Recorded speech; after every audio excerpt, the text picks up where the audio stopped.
আপনার দেয়া 15 বা 20 লাখ টাকায় আপনার সন্তান ইউরোপের স্বপ্ন কিনেছে মৃত্যুর একটি টিকিট।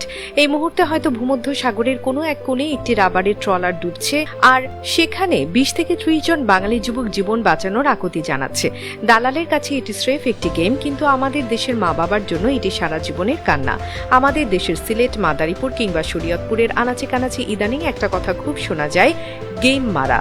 কিন্তু এই গেম কোনো মোবাইলের খেলা নয়, এটি নিজের জীবন বাজি রেখে ইউরোপে ঢোকার এক ভয়ঙ্কর ফাঁদ। দালালরা গ্রামের তরুণদের মিষ্টি কথায় ভুলিয়ে বলে, মাত্র 10 থেকে 15 লাখ টাকা দিয়ে তোকে 1 মাসের মধ্যে ইতালির মাটিতে নামিয়ে দেব। কিন্তু দালালরা কখনোই বলে না, এই ইতালিতে পৌঁছানোর আগে লিবিয়ার মাফিয়া আস্তানা আর ভূমধ্য সাগরের ভয়ঙ্কর ঢেউ পার হতে হবে, যেখানে বেঁচে ফেরার নিশ্চয়তা 100 জনে মাত্র 20 জনের। গেমের প্রথম ধাপ শুরু হয় খুব শান্তভাবে। ভিজিট ভিসায় এদের নেওয়া হয় দুবাই, ভারত কিংবা তুরস্কে। সেখান থেকে বিমানে করে নামানো হয় আফ্রিকার দেশ লিবিয়ায়। লিবিয়ায় পা দেয়া মাত্রই বদলে যায় দৃশ্যপট। তরুণদের পাসপোর্ট আর মোবাইল কেড়ে নিয়ে তাদের বন্ধ করে দেয়া হয় মাফিয়াদের অন্ধকার ঘরে।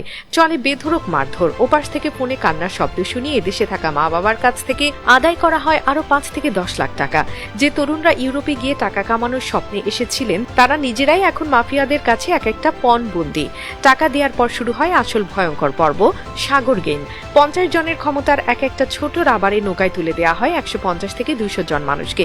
যে সাগরে বড় বড় জাহাজ যেতে ভয় পায়, সেখানে একটা সস্তা প্লাস্টিকের বোটে করে এই তরুণদের ভাসিয়ে দেওয়া হয় মাঝ দরিয়ায়। না থাকে কম্পাস, না থাকে কোনো লাইফ জ্যাকেট। চারদিকে শুধু কালো পানি আর মৃত্যুর ভয়। একটু বাতাসের তোড়ে বা ঢেউয়ের ধাক্কায় উল্টে যায় নৌকা।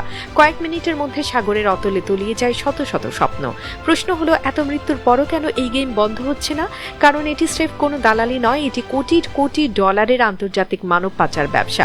আন্তর্জাতিক মাফিয়াদের এই নেটওয়ার্ক দুবাই থেকে শুরু হয়ে ইউরোপ পর্যন্ত বিস্তৃত। প্রতি বছর হাজার হাজার তরুণ মারা গেলেও দালালদের পকেট ঠিকই ভারী হচ্ছে, আর আমাদের দেশের শত শত পরিবার নিঃস্ব হয়ে সারা জীবন শুধু সন্তানের লাশের পথে বসে থাকছে। আজ ভূমধ্য সাগরের নোনা পানিতে মিশে আছে শত শত বাঙালি যুবকের শেষ আকুতি। শর্টকাটে ধনী হওয়ার এই মরণ খেলা আর কতদিন চলবে? একটি কথা মনে রাখবেন, জীবনের চেয়ে বড় কোনো স্বপ্ন হতে পারে না। কোনো দালালের প্রলোভনে পড়ে নিজের জীবনকে এই ভয়ঙ্কর গেমে বাজি ধরবেন না।